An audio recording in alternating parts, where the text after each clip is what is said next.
Ladies and gentlemen, here I am once again. Everybody, welcome to the Big Time Show podcast that is being seen and heard live on Podbean, also on the Spotlight Sports Network, the second home of the podcast. I am very, very busy. I hope that you guys will share, if you can, with those who might want to talk a little cowboy talk as we get closer and closer now to game one, where we will see Mr. Brady. All respect given to Mr. Tom Brady and the Tampa Bay Buccaneers. So we're getting close to it. We're getting very close. As I've said in the previous shows before, all the talking is over with now. Also, let me say this real quick. I am on the third home now for the very first time. For the very first time, I am on the Sports Empire Network page. I am on the Sports Empire Network page. This is my first show on here, so hello to the new family. I am the best. Let me just tell y'all that right now. So I am the man. I just want y'all to know that you don't have to wonder when it comes to cowboy talk. For those that are on the Sports Empire page, let me tell you now, I am the man. If you want to know, talk about cowboy talk, I am the man. If you want to just hate on the Cowboys, I am the man. This is a very informative show. I am the man. It's really just that simple. I'm speaking to the people that are on the Sports Empire Network page. I just want you to understand that's my introduction to you. I am big time Doug Brooks, if you want to call me that. Welcome to the show, to the entire Sports Empire Network page. If you may be watching this later on, I'm happy that Freddie has allowed me to join this network. Appreciate it so much. Let's go ahead and get into it because I'm not going to be long. Also, the little sounds that you may be hearing, it is because I am also in a live fantasy football draft with my family at the Sports Spotlight Network page right now. So y'all forgive me, but I got to go ahead and show them that I'm the man that there as well. You understand? I just need to let everybody know. Let me speak to everybody. Kermit, what's up? Greg, what's up? What's up? Terry, what's up, man? Bob Al, I've never I know who you are. Big Al, I guess that's who you are. But thank you for popping in on there as well. So uh let's go ahead and get into it real quick. You see the title of the show. So you guys already know where I'm going with this. The title of this show is Salary Cap Champions. This is not an organization. This is not a registered award. I'm just giving it to them. That it's just as simple because they have worked extremely hard. When I say they, I'm talking about um, Jerry and Steven. They have worked incredibly hard at not spending nothing. Yeah, they have done, and what they did spend, they were extremely cheap crackerjack salaries and all of that kind of stuff. And they have done incredibly well. And for that, Cowboy fans, I am going to present them the salary cap, the undisputed, no doubt about it, the undisputed salary cap champions of the world belong to the Dallas Cowboys. It is no doubt about it. There's no doubt about it. Yeah, Greg. Yeah, they're penny pinching, and everybody is excited for some reason because of um Jason Peters coming through. Y'all forgive me, but I'm looking, and I'll let y'all know who I'm gonna pick in a minute. Spotlight Sports Network. If y'all slipped in here, we in this live draft now, y'all. You know, some of y'all look like y'all know what y'all doing. But anyway, let me get back to it. They have done more talking like Jerry did.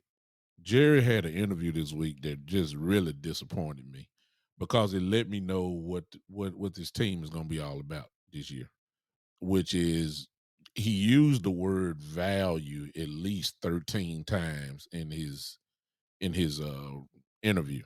Value, value, value, value, value. That's all I heard, value. And he was speaking in terms of the value that he'll be getting from players that from the next man up standpoint. Uh and that's where he's saying when it comes to receivers, when it comes to offensive linemen, those are the two that pretty much got, I think, but here's the funny part. The value part works for the defense. When you talk about, oh, here I go, y'all. Look, I got Joe Mixon, I got Dalvin Cook, Travis Kelsey, Swift, Chubb, Kamara. All these guys are available.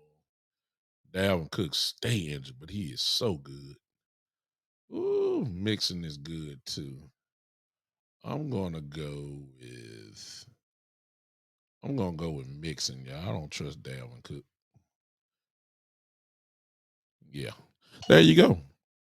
Yeah, yeah, yeah. Okay, so my next pick coming up is later. So there it is. Hey, Coach Price is in the building. So I heard the word value. Now you got to be careful, y'all, because when we talk about the value, we don't punish them for the value on defense. You see what I'm saying? We don't do that. Is it my turn again? Oh my goodness. Okay. Swift from Detroit or Chubb from Cleveland. Very, very interesting. Hmm. I'm gonna go with Mr. Chubb. All right, there you go. All right, so Jerry has we can't we it's almost kind of flippant. You know what I mean? Value with all the pass rushes we have, I'm cool with. I mean, but at the same time, when you have that same mentality going towards the offensive side, when you know there are deficiencies, but you listen to Jerry and Steven, but I get actions speak louder than words. I guess I may have to give them credit for that because it's obvious there are deficiencies on offense. It is the offensive line in particular, and you can't have this same mentality that you have for the defense. Talking about next man up. Well, what happened when your next man up on offense ain't good? That's why you going to get a 40-year-old Jason Peters, who I ain't got no problem with. I don't have no problem with him coming. The way I look at it, he's the same player as Tyron Smith. However, he did play 15 games last year with Chicago, and that's good. But previous to that, he had injury problems just as well. What's up, Jose? Just as well as Tyron Smith. You see what I'm saying? So he did play 15. So we gotta kind of hold the farm on it. We don't know, what his body is like. He hadn't been in training camp. He ain't done anything. I'm quite sure he's in somewhat of good shape, but we just don't know. We don't know. We ain't signed him yet, but everything points like it is gonna happen. But that next man mentality don't work in certain positions. Offensive line is not one of them. The Cowboys have had opportunities to go get people. They refuse to do it because they are focused 100% on being the undisputed salary cap champions of the world. I got to give them their belt today. I wish I had a belt, like a wrestling belt, or I can give it to him or something because he deserves that. They've done an outstanding job at being the salary cap champions of the world. It's no doubt about it, they're undisputed. Nobody has had as much money and didn't do nothing with it than the Dallas Cowboys. This value word that Jerry kept saying in the interview, it really frustrated me to the utmost. It really did. It really did.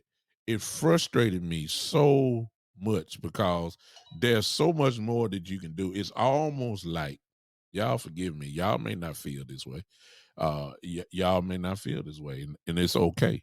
But it's almost like you're going back to the year before we traded for Amari Cooper, when we knew that this offense was not going anywhere. There was no threat in the wide receiver position. And I'm not saying that we're not a threat now. CeeDee Lamb is a threat, no question. I believe before it's all said and done, Tolbert would be a threat. I believe some of our tight ends are a threat as well. I'm not saying we're not in that position, but we're not far away. And in fairness to the Jones family, let me say this: when it comes to the wide receiver position, trust me, they know more than we do. They are there; they see everything. And the only reason why I'm saying that is because I find it incredibly strange that Michael Gallup has been pulled off the pup list. You see what I'm saying? So it's almost like he is going to come back just a little bit earlier than probably predicted. That's what I'm thinking. And if that is the case, then now we line up with CeeDee Lamb and then Michael Gallup. That ain't bad, y'all. Maybe they know a little bit more than I know. So, because while we were crying, we need wide receiver help. We need wide receiver help. We gotta have it. Well, maybe they knew that Gallup was coming back all the time. Maybe they knew that. I'm just saying. I think that's worth mentioning without a doubt, because I believe that is the case now, especially if they taking them off the pup list. So I may have to hold out a little bit off that part. But when it comes to this offensive line, I don't understand it. Somebody just put in the chat. They said that they don't understand how Josh Ball is on this team. I agree 100%. I don't see why Collins is not even considered to be Collins should be up there as far as even recognition for being a starter on this team on the offensive line. That's just my view. That's my opinion. May not be yours, but instead he's on the practice squad. So I don't, whatever. But they are the salary cap champions of the world. I heard Jerry say that, and he was just talking about the value that we need to let the young guys play. We this is what he said. He said we need to let the young guys play and see what they have. Man, I don't have time for no experiments. I'm trying to win. Oh, wait a minute now. I thought that's what we were trying to do. See, I don't have time for experiment when I got a $40 million quarterback back there. I don't have time to be trying to figure out who can play offensive line, who can play guard, who can play tackle. Huh? I got a $40 million quarterback back there. Whether you wanted to pay him or not, this is the guy. If you put some trash linemen, which I don't think we really are, but we're not that great. Let me see. I see this whole thing here. Let me see. What'd you say, Jose? I don't think you cut Josh Ball. He was hurt. He was hurt his rookie year, but I'm not saying he deserved a spot over anyone specific. Just saying we definitely shouldn't give up on him yet. I agree. I agree with that, Jose. I'm not even gonna argue with that. I just don't think he's supposed to be our swing tackle. And I don't think if he is our swing tackle, I think you better go get one. That's just me, because I've seen training camp. I've seen a few of the practices, not all of them, but I've seen footage where he's just getting his brains kicked in. And in fairness, I would give Josh Ball the benefit of the doubt, because if you had to go against uh, Michael Parsons and DeMarcus Lawrence every day, you probably get your brain beat out too. This is who he's going against. I even throw in Dorrance Armstrong. I throw in Sam Williams. You know, you if you getting your brains kicked in by them four, I can see why. I can see why. That speed is something different. You know, I can understand that. I don't have no problem with that. I get it. So I'm not going to just kill him because of that. But because he is getting beat easily by all those guys in practice, then surely he's going to get cracked in the game when he goes against people like Shaq Barrett, for instance, if he was to play. Pierre Paul. Let's go to Cincinnati. They got some guys that can get to the quarterback. You know what I'm saying? He's not there yet. And because of that, I don't know why we tried to make him the next coming of the best swing tackle in the league or something when you could have went out and got some folks. Now you want to go get Peters. Now you want to get Peters. Now you want to go get Peters. Should have already had him. You know what I'm saying? Collins is better than he is. Hey Bruce, I see you. Coach Price, I see you. I see you agree with me. He's still developing. You know, he essentially is a rookie because he was hurt. No doubt about that. So, but because the Jones family are some flea market penny pinching Sesame Street, Candyland, Pick Pack, Kroger, you know, Toys R Us, general managers when it comes to the salary cap. This is where we are. I'm just saying, y'all. I just say you ain't trying to win. You know what I'm saying?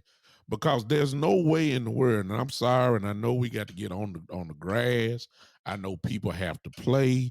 I know you can't win a championship in the off season and on paper. I totally understand that, but it's frustrating to me how every other team seem like they don't we all got the same salary cap. I mean, good God, and yet I see the Rams.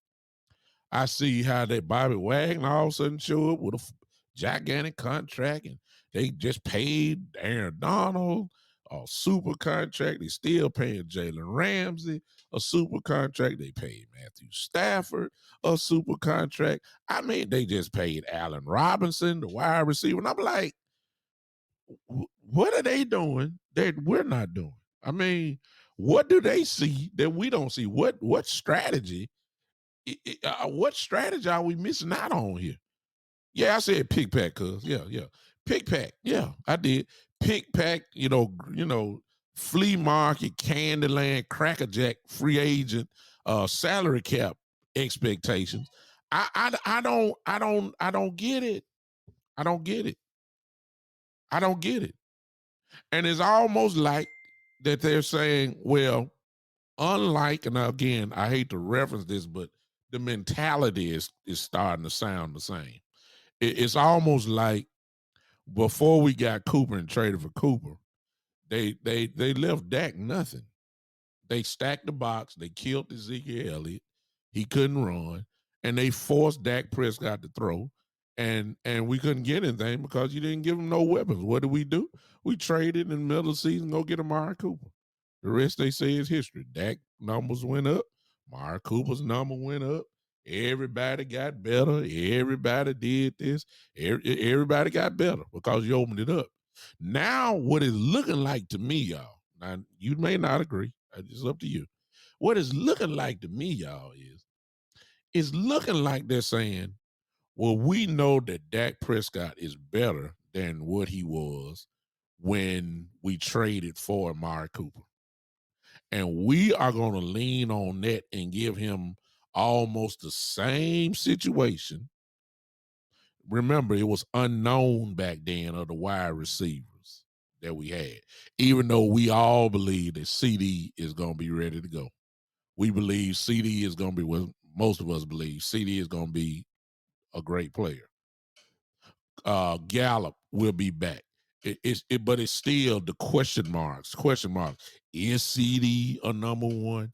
Is Michael Gallup? Is he really ready? You know, Tolbert is a rookie. How good can the rookie be? It's just too many question marks and not enough certainties. It almost sounds like the way it was a couple years ago. I've said that. Now, Donald, you what's up, Joe? Donald, you're saying something that I threw up the conspiracy on my last show, and I think it's worth talking about. We can't prove it because nobody would never admit to it. But check it out. Look what Donald says. Donald says he believes that the front office is throwing Dak Prescott under the bus, telling him either swim or sink. And I think that this reminds of Puppy's last season, something telling me that Mike McCarthy's seat is on fire. I can guarantee you, Donald, that Mike McCarthy's season his seat is on fire, because if they get off to a slow start, you already know what's getting ready to happen. The narrative is going to be, they're going to start talking about that with the whispers, of course, of Sean Payton, because that's what everybody say, Sean Payton, Sean Payton, Sean Payton. I don't even think he's coming anyway, but that's what everybody going to be saying. Now, that part about throwing Dak under the bus, somebody help me here real quick, because I think I said it on the last show, but I don't want to be wrong on that. I believe Dak's time for renegotiating or something is after another 2 years from now. If I'm not mistaken, he'll get this year and I think 2 more years, if I'm right. I know he's going back to the table. They will hold this against Dak if they struggle. Because, see, Donald, you're absolutely right. There will be two people that will get the blame. The one that deserves the blame, you won't never hear about it, and that's Kellen Moore. But they're not going to blame him. They're going to blame Coach McCarthy, and they're going to blame Dak Prescott, because they are going to say about Dak Prescott, they're going to say, well, he's a $40 million man. He's a $40 million man. He ought to be ready to go. He ought to be this man. He ought to be that man. And he ought to be able to do it. But he's not that. He's not that. And you're going to hear that. You're going to hear that. Y'all forgive me, I'm drafting right now. And I don't like what I'm seeing at all. Okay. All right. I hate to pick a Philadelphia Eagle, but I just did. I just picked AJ Brown on one of my fantasy teams. I didn't like that, but hey, you ain't trying to win, you try to win. Okay, but anyway, all right. So again, you're going to hear that if Dak struggles or Dak doesn't have the big numbers, they are going to hold that against Dak Prescott when it comes to negotiations. They're going to treat him just like they did to Marcus Lawrence. We gave you the money. Now we asking for big pay cuts. And if you don't take the pay cut, we're going to let you go. DeMarcus Lawrence, I believe, was about to slate to make $20 million a year. If I'm not mistaken, y'all. Y'all remember that?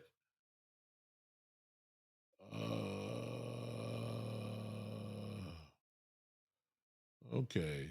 I'm on the pick again. Kyle Pitts, T. Higgins. Y'all forgive me. I'm trying to win a fantasy league. So y'all forgive me. I ain't lost my train of thought. Y'all just hold tight. Hold tight. Hold tight. Kyle Pitts, is he worth picking? Who they quarterback? Oh, Marcus Mariota. Yeah. I get Pitts. I like that. Okay.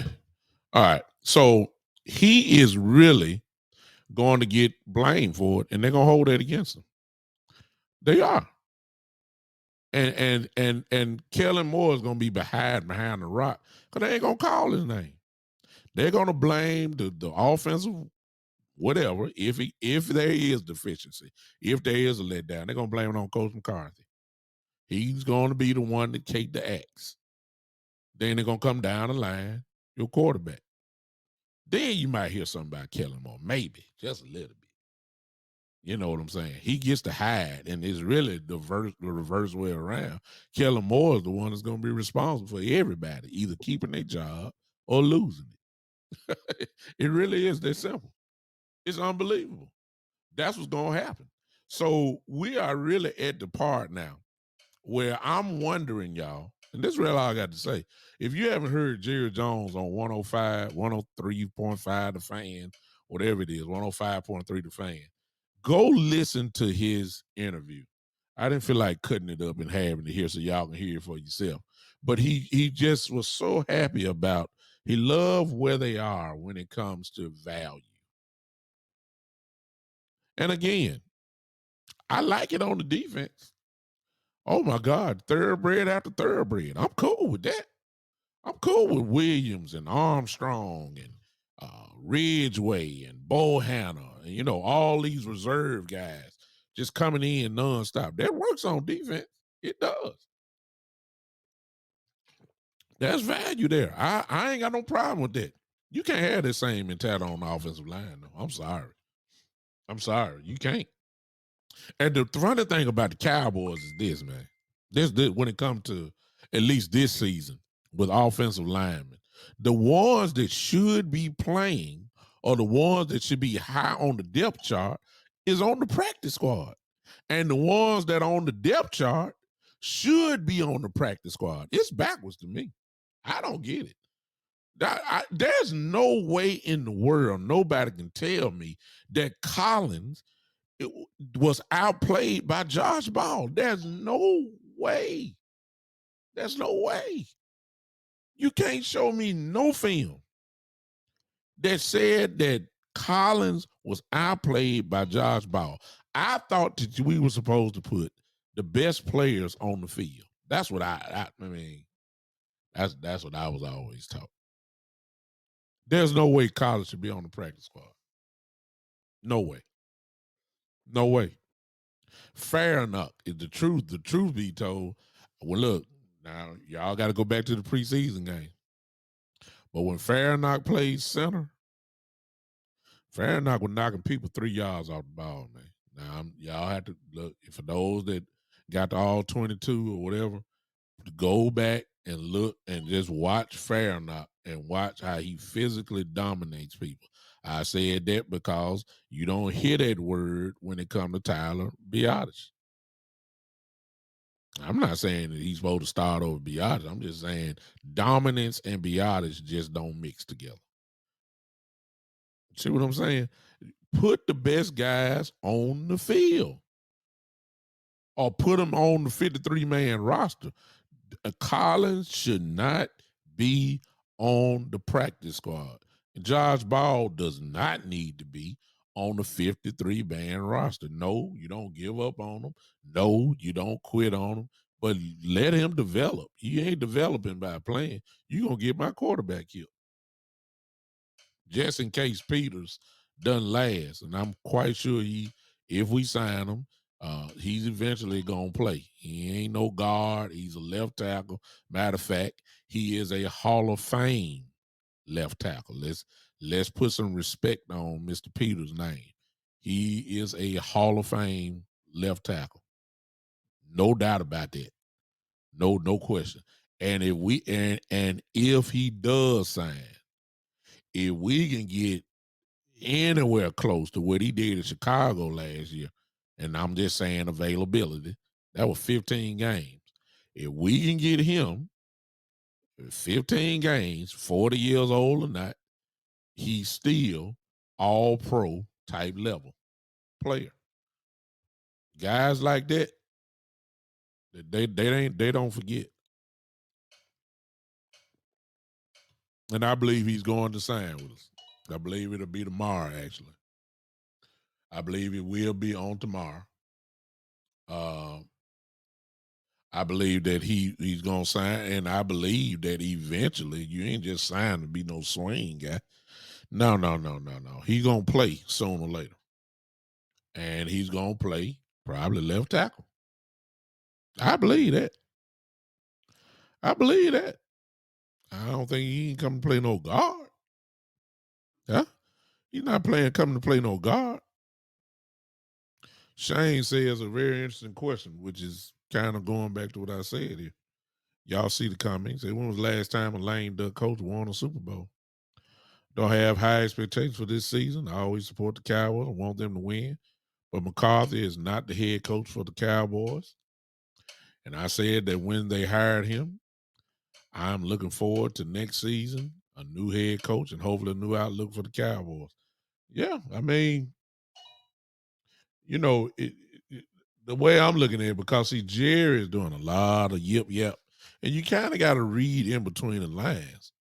See, what he's saying, he's already saying playoffs, but what he's saying is we got to go deep in the playoffs, and he's already assuming that we're playoff bound already. So that automatically tell you anything below a playoff appearance, you know he gone. That's automatic. Jerry's already saying we need a deep playoff run. Jerry don't even care what the roster look like. He putting these high expectations up here with a team that he knows is not as talented. Some will argue and say, but they're deep. All right. And here's the rest of the Cowboy thing.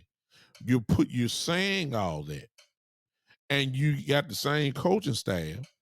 And I don't know. I think I believe Coach Marv just said a little bit earlier in the show that saying that the proper coaching. I believe that's what he said. The proper coaching will get if you scheme it up and if you coach it up right, you can get a lot out of this roster that we have. Well, I yeah, but when the last time you had confidence in Kellen Moore? That's my only question. I don't have no confidence in him at all. Now that's just me, and he can have the number one offense in the league. Okay, he can have the number one offense in the league. So be it. But I don't have no confidence in him. The man still ain't figured out how to use weapons yet. He still ain't. Y'all hoping that he can. I look. I got 2.5 years worth of evidence that shows that he does not. That's all I can lean on. Y'all, you optimistic Cowboy fans, God bless you. I love you. If look, maybe we'll catch up during the season. Maybe we'll feel your optimism. But there are some Cowboy fans that live in the world of realistic expectations. I believe that's where I'm leaning. Kellen Moore is Kellen Moore. What is that? He's pass happy. He's finesse. He is not physical. He is not a physical offensive coordinator. He is a finesse offensive coordinator. That's why we get bullied around when some of these bullets come in, because the finesse stuff don't work. That's what he showed us for 2 years. Everybody all of a sudden hoping that he's just going to dial up 35 running plays. Has he ever done that? He's still trying to figure out after 2 years how to get Tony Pollard the football. You ain't figured it out yet. And all of a sudden, I'm supposed to believe that this guy is going to get the job done by that. And I'm like, y'all come on now. Y'all come on now. Y'all come on. I just can't. I just can't. I just can't. Y'all forgive me. I'm sorry. I'm not saying we're not gonna score. I'm not saying Dak not gonna have a good year. I'm not saying. I'm just saying the way that everybody been saying this year, and the talk that I heard last year, talking about how we need to run the ball, how we did it for maybe about 4-5 weeks. That's it. After that, pass happy, offensive coordinator, pinball machine, offensive coordinator, Madden 23, offensive coordinator showed up. Shotgun all day long, sling it around. And look at the end of the box score at the end of the game. Ezekiel Elliott, 12 carries. Tony Pollard, 4 carries. That's for the whole game. So and that's where it was the whole year. Except those little 4, 5, 6 weeks that we decided to run it. It just got too good for him. It was too boring for him. He had to start passing again. Ezekiel had been seeing an 8, 9-man box his whole life. I mean, come on now. They were scared of us. They were lying, last year, they were lined up in a 2-share high safety. Of course, you're supposed to run the ball. You see what I'm saying? Here's Greg. And I like this comment because I just read just a piece of it. See, here's my thing right here. Look what Greg says. Look at this. Cowboys are looking to make some more cap space, and this is what Jerry said in the interview, y'all. So you got to watch Jerry.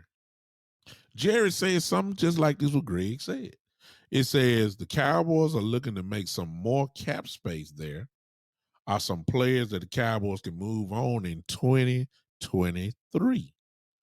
Zeke, Tank, Tyron Smith, LVE, Schultz. These are some of the players that the Cowboys can move on from. This is just my theory after Jerry Jones interview about the salary cap.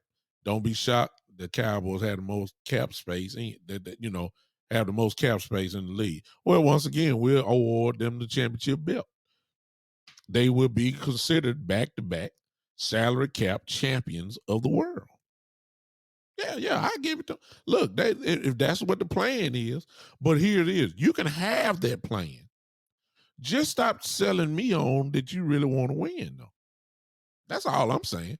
If you're worried about the salary cap and letting it carry over, that's what Jerry said in the interview. The salary cap carries over into the next year. Well, look where they are now. Okay, can you imagine carrying that money over? Or some of that money over, then you get the extra salary cap for the following year. And then, as Greg has just said here in the comment, you move on from some of these people that you see that is listed here that you know is hogging up a whole lot of salary cap. Now you got all this money, but the fact still remains about this.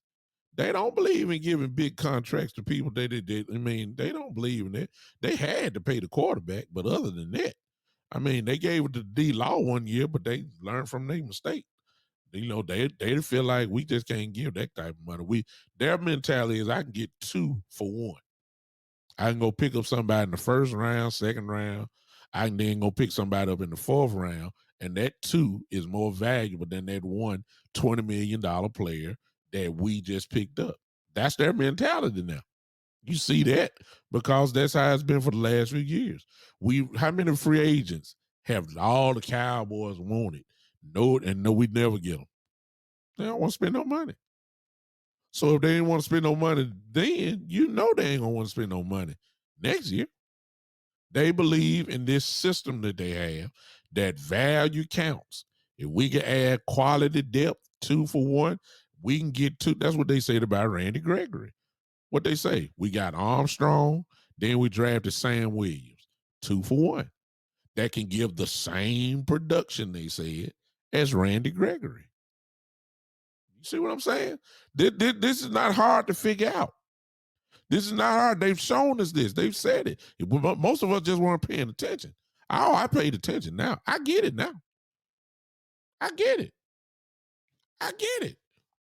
And I realize the talent is there, but in my opinion, the coaching is not. So since the coaching ain't changed, and I still got this finesse offensive coordinator, only coach I trust is Dan Quinn. He gonna have the defense right.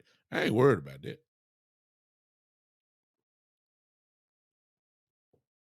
I'm not worried about it. I'm not worried about defense at all.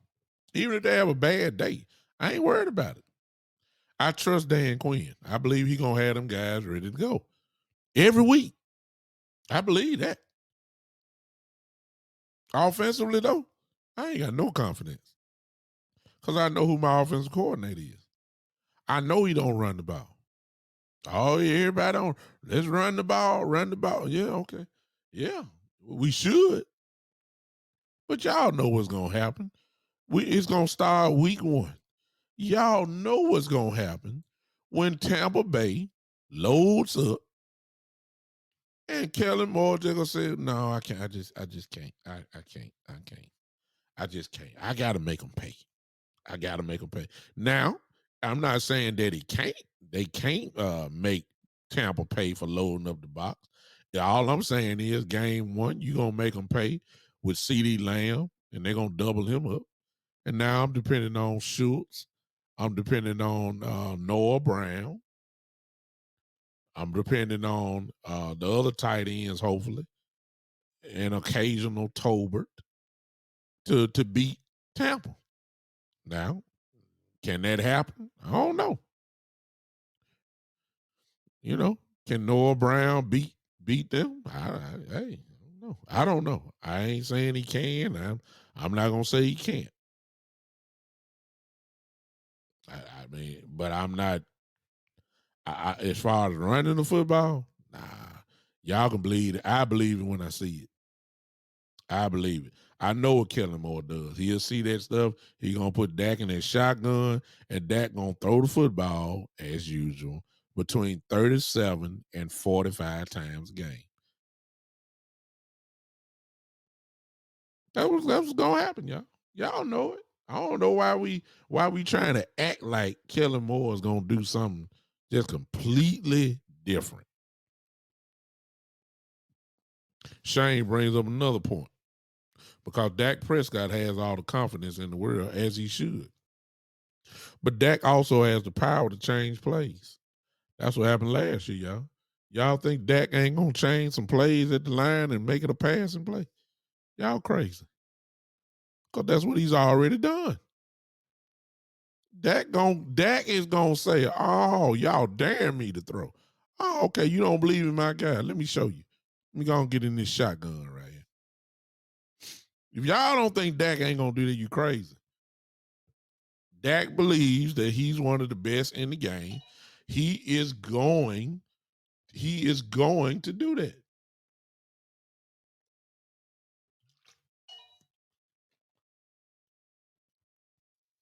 I'm just telling y'all. Y'all don't believe me. Y'all know he gonna do it. Y'all know he gonna do it. You know he gonna do it. Dak gonna throw the ball between 35, 47 times a game, Tampa Bay. And hey, I hope he beats him. I really do. I really do. I hope he do. And I know Dak is well capable and well able to light somebody up for over 300 yards, 3 touchdowns. I'm not knocking it. I'm just saying once again, this will fall into the hands of our beloved offensive coordinator and Dak. It's not Mike McCarthy. Mike McCarthy does not have anything other than in the meetings, and I don't know really much power that he does have when it comes to offensive anything. It was him that said whoever installs the plays calls the plays. Kellen Moore installs the plays, therefore he calls the plays. I don't know what Mike McCarthy doing. I'm just saying, y'all. This is what it is. Matter of fact, I done got to drive back here. Let me do this because let me do this. Give me something because I ain't hearing. I knew something was wrong. I'm not feeling in rhythm. There you go. Okay, give me a little music here. Yeah, I need that. Thank y'all. Thank y'all. I need that. So again, I don't know what we really are. I mean, the sun shine on the dog tail every now and then. Maybe Tampa game. Maybe we can have our dream scenario. We run the ball 30 plus times a game. I mean that game. Dak only throws for about 240 yards, maybe, if that much. And we can eat up time of possession. We can keep Brady off the field. And when Brady is on the field, maybe we can hit him constantly, get him off his spot, which is what I'm expecting. And maybe we can go ahead and beat him that way. Somewhere in, 20-17 or 22 to 18 or something like that. Somewhere in that area there, we can pull it off. But I just don't. I just don't have that confidence in Kellen Moore. I just don't. And part of me, and look, some of y'all will get mad what I'm about to say, but I don't care. I'm just gonna say it. It's a part of me that says Dak Prescott is going to have something to do with that as well, with his audibling at the line. As he should, though. But I'm just saying he's going to check out of some running plays, and he's going to go into a passing play. I believe that, and I'm not saying he shouldn't. If he see that he got one-on-one with CeeDee Lamb, he's supposed to change out. Okay? I'm not knocking it. I'm just saying at the end of the day, he's going to throw the ball between 35 and 47 times a game. I mean, at least that's just my belief. I would change the play too if CeeDee was one-on-one. I would change the play too if Gallup was out there. I would, I ain't just confident in Noah Brown like that, but I believe Noah Brown can play. I just don't know, how damaging he really could be. I know he's a tremendous possession type receiver. That's good. That sounds like a Dak friendly type person. I don't know. There's a lot of people talking about Tony Pollard gonna really be in the slot. He gonna surprise folks. Tony Pollard gonna be, he gonna surprise. They gonna be in the slot. Okay, he can do that. That'll be awesome because Pollard gonna beat most linebackers in the slot. He's gonna beat cornerbacks in the slot if that's how they use them. But once again, we have this gigantic question mark by saying, how will you use Tony Pollard? How will you use him? Will he line up as a running back, getting the ball at least 10 times a carry? Or will Tony Pollard only return kicks? Or has that job been taken by Mr. Turpin? Or will Tony Pollard finally be able to line up as a slot receiver or receiver? Will they use him all over the field? Are we going to keep repeating this same question about Tony Pollard year after year as we already have? We've been wondering the same thing. We've been wondering, how would Tony Pollard get the football? Lord have mercy. How many years have we said that? We will continue this same question again because, remember, Tony Pollard's contract ends, and if he's only playing wide receiver, that will limit his touches, which means if he doesn't have the production on his contract or have stats, when it comes down to negotiations, we all know the Dallas Cowboys will use that against him. So, will Tony Pollard get the ball? Stay tuned. Same Cowboy week after week, Sundays and Mondays, and possibly some Thursdays. Same time.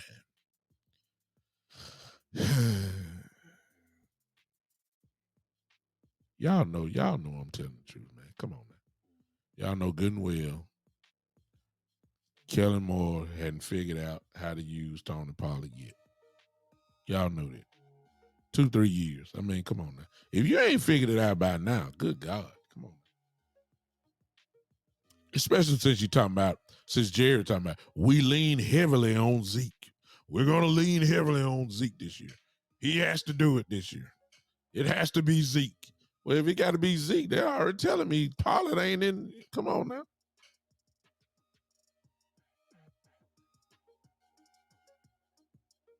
Y'all know I'm telling the truth. Y'all don't. I know. I'm killing some optimism. Y'all know what time it is. Exactly, Mike. We're gonna find out. The first, the usual is you do your season in quarters. Okay. Y'all help me out. Who's the fourth game of the year? I don't have the schedule in front of me, and I ain't trying to pull it up. Who is the fourth?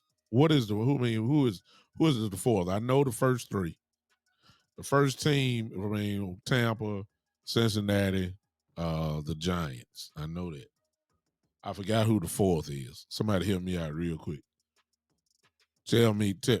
Well, I know it's the Giants. I know it's the Giants. I thought the Giants were the third game of the year.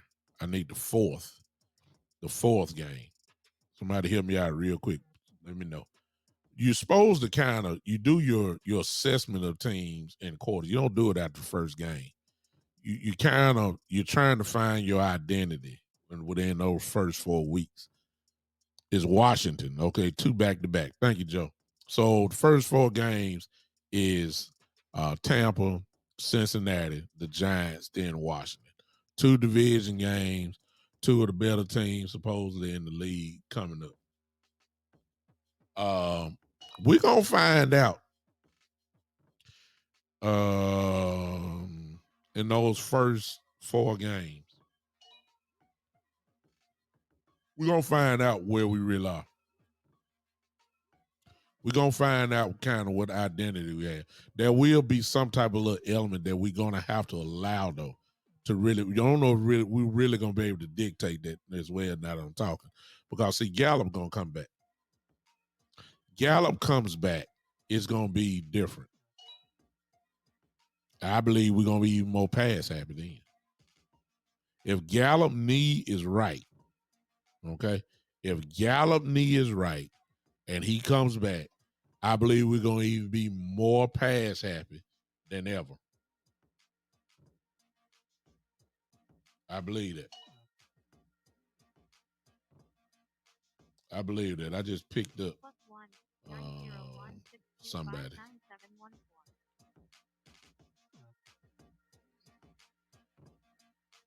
Yeah. So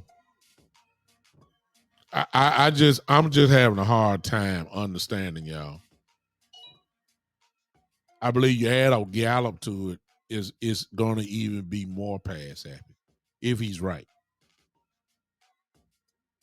And this dream of us running the football like we got Derrick Henry or somebody, or like this Tennessee Titan, that's just not Kellen Moore, y'all. It's just not. It's not Kellen Moore.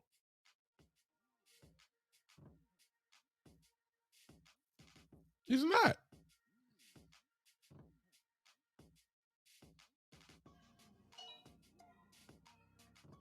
I just picked up Hunter Renfrow on my draft, and I got him in the,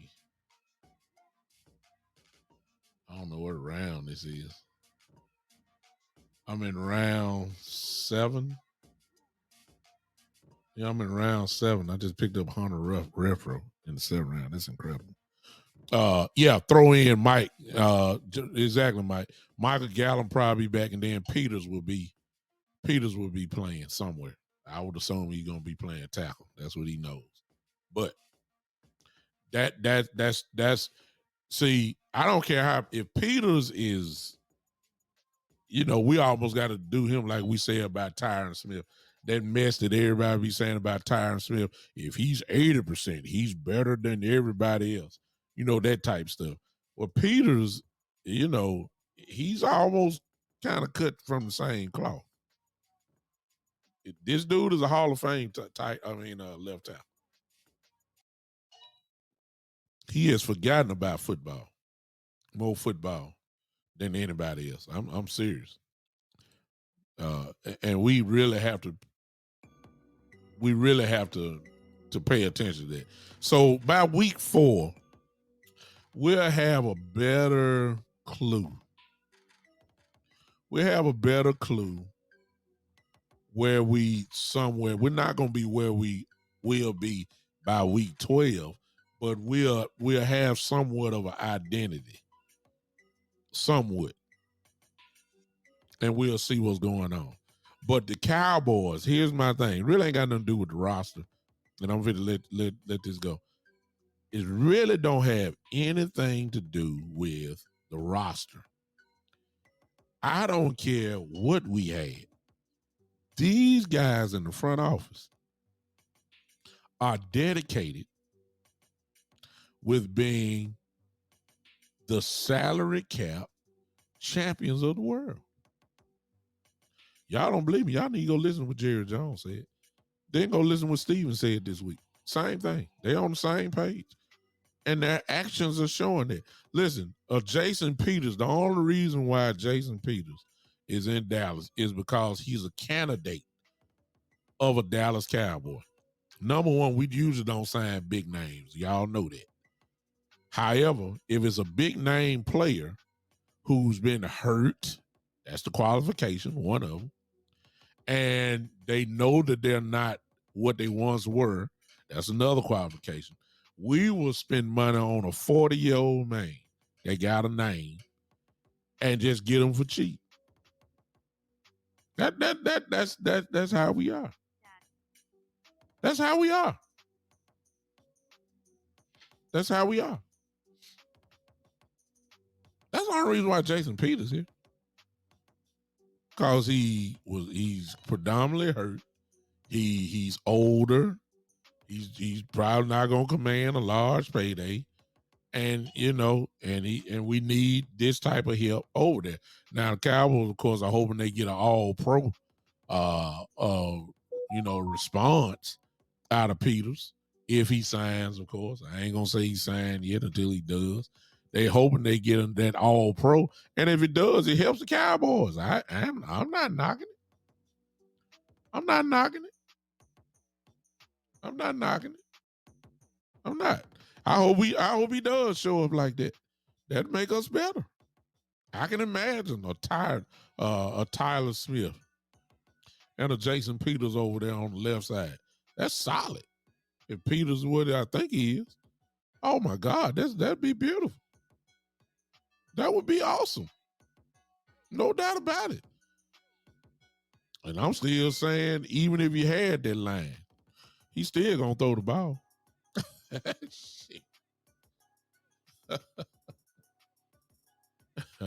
You know why? You had Terrence Steele. Look, you had Lyle Collins. You had Zach Martin, and you had Tyron Smith in the game, on the line, and you still pass the ball almost 50 times a game. Come on, y'all. I mean, come on. Come on now. So, I mean, you had two all pros. You had two Pro Bowlers. Collins is a borderline Pro Bowl himself. He's not trash. You had Terrence Steele, who was lights out at right tackle last year towards the end. Just lights out. You still didn't run the ball. I'm just that, but like I say, it ain't got nothing to do with the roster. I'm making it about the roster again. It's all about the salary cap is the priority. That's what I'm trying to. That's it. The salary cap is the priority. That's what I'm hearing. That's what I'm hearing with all this value. We can get 2 for 1. That's salary cap issues. We can get the next man up. We want to give our younger guys the chance. Guys that ain't getting paid much, and you hoping that they can step up and all that kind of stuff. That don't sound like to me, y'all. Now it may sound like that to you, and hey, it don't sound like to me that you really trying to win. That's me. Let me know we rebuild, and I just take it. Shoot. I'll be on here every week like I am now. If we 2-16, I'll be here every week just saying, hey, let's look toward the draft and let's see where we need. I'll be doing all that. But don't be selling me talking about we going deep in the playoff and you're not doing the deep in the playoff type decisions. That's what I'm saying. We're not doing it. And nobody can tell me different. And don't even try to tell me different. Now when I'm seeing it what everybody else is doing with the same salary cap rules and they making ways out of no ways. I don't want to hear that. I don't want to hear it. I don't want to hear it. I don't want to hear it. All right, that's enough of my rant. Go ahead and get y'all ready now. Let me turn this off so I can get the play. It's open, y'all. Y'all can go on call in. Y'all can go on call in while I'm doing my draft. I'm waiting on y'all. The phone line is open. It's right there for you. Let me see who on here. It's there for you. Just go ahead. I'm waiting till it scroll back because I can't remember the number. 901. I know that. That's my area code. 901-654-6853. 901-654-6853. There it is. On Podbean, it's open as well. You can call it for those that are listening. I think the only person on here is Coach. I think Coach is the only one on here. So I'm there if you want. There it is. All right, I got you. There it is. Coach, I hear you. What's up? What's going on, Big Show? How you doing, brother? We trying to do the best that we can in here. That's all. Man, we getting ready for another football season. I Yeah. I, I just wanna say this. I hear a lot, man, about and I understand a lot of people's points about the about getting free agents and getting more linemen. Um, I wasn't uh I wasn't Coach, coach, appalled. coach, coach, hold on just a second. Whoever that was just called from Savannah. Soon as coach get through, you call me right back. Oh, what the world? I don't think that was me. Whoever that was that just call me right back once coach get through. Go ahead, coach. Yeah, and I don't think it, I, I didn't disagree. There's some things, I've been very vocal about Collins because of I seen this play. Yes, sir. Um, uh, and I'm not saying that I see total trash from Ball. I did see some good things because I'm an evaluator. I evaluate the whole 9 yards, not just a couple of plays. And I see uh, some good in Ball, and I think Ball could be a good offensive lineman in this league. I hadn't had a chance to see a lot of Lewesko because he hadn't played in pass number the last couple of practices in that one preseason game. But I understand the injury he has because I had that injury, and I'm still suffering from that injury now because I did get mine surgery repaired. I went ahead and played with that that separation of coming out, and I'm sitting right now. The doctors tell me now I got to have total reconstruction surgery on both of my shoulders because my labrums and AC joints and all that is Mm. uh, gone. So it's hard for me to raise my hand over my head. So I understand how that can affect him, and but I do agree. I did agree with Stephen Jones when he said that we have drafted guys, and we're gonna give these guys this opportunity to see if they're worthy to be on this team. I do agree with that. I agree with that totally because you're not going to see if you don't put them in a line of fire. So I did agree with that, but you have a thin line there with uh, people wanting to get pick up guys, and I want the fans to understand this also.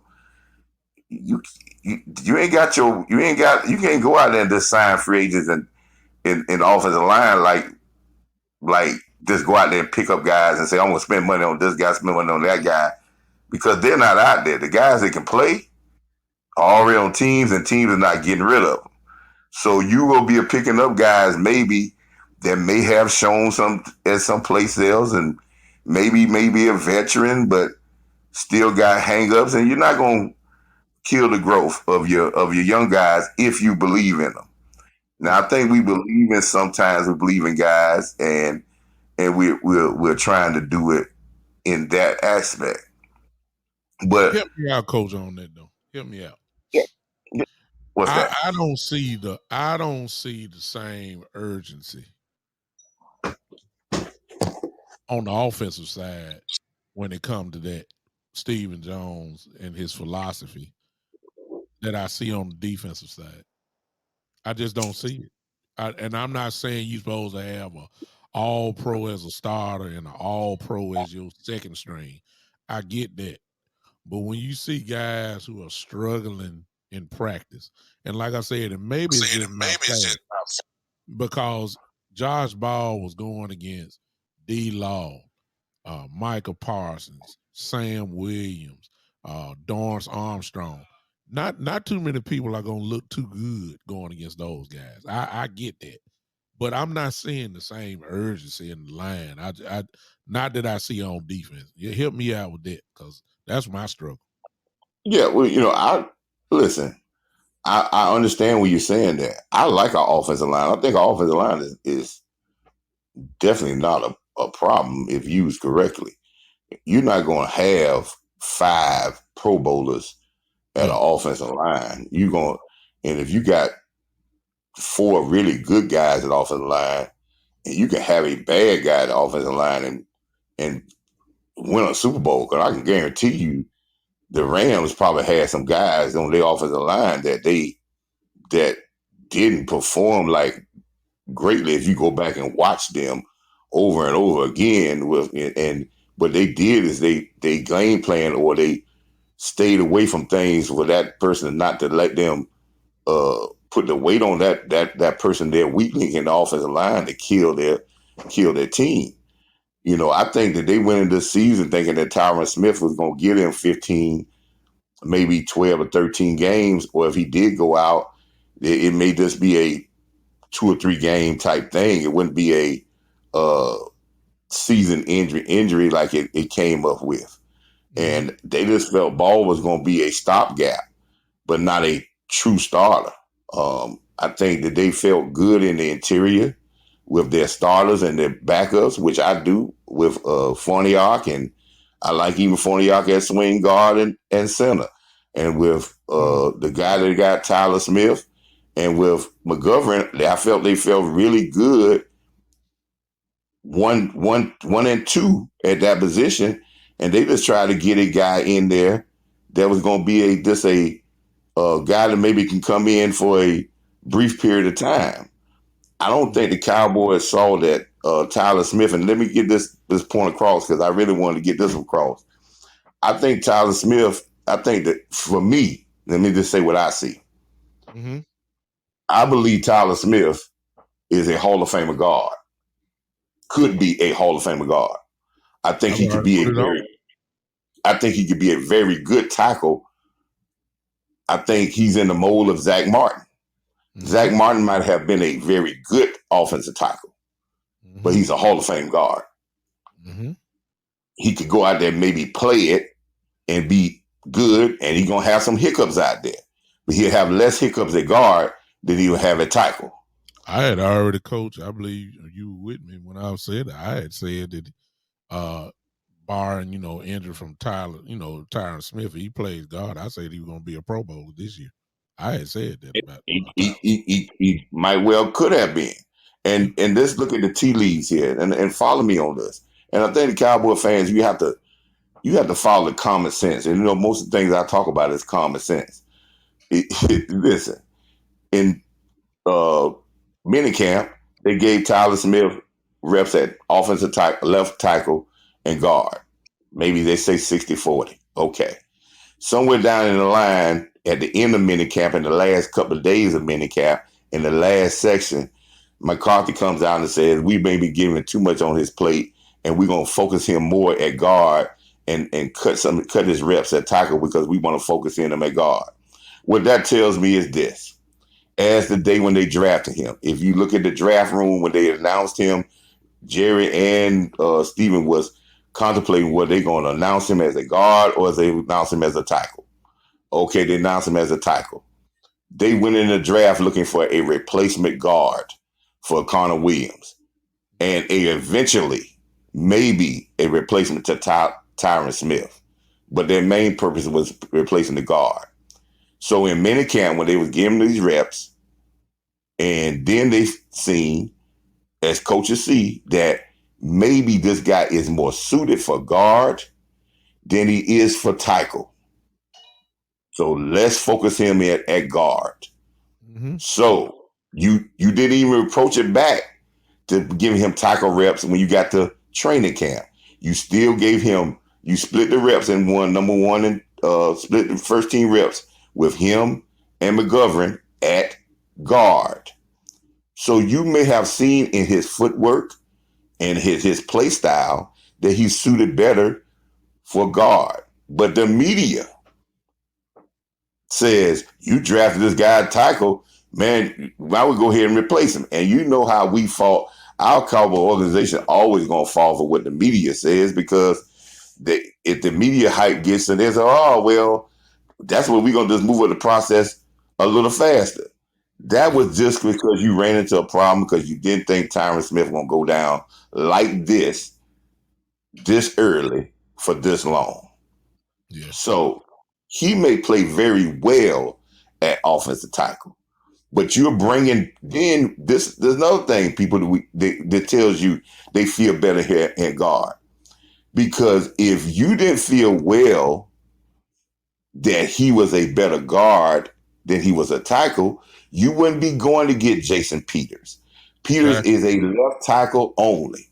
You're Only. not going to get Jason Peters to sit on the sideline and drink No. Kool-Aid. No, sir. No, sir. That the So plan is to put him out there and tackle and put Smith right back at guard. there you go. And then their plan was, as you saw when they started giving McGovern center reps, because you're saying to yourself, which McGovern played very well in that first series, just like he played just as good as my man Fournier at center. And McGovern has been a lifetime center since he was in high school, and he played most of the center when he was at Penn State.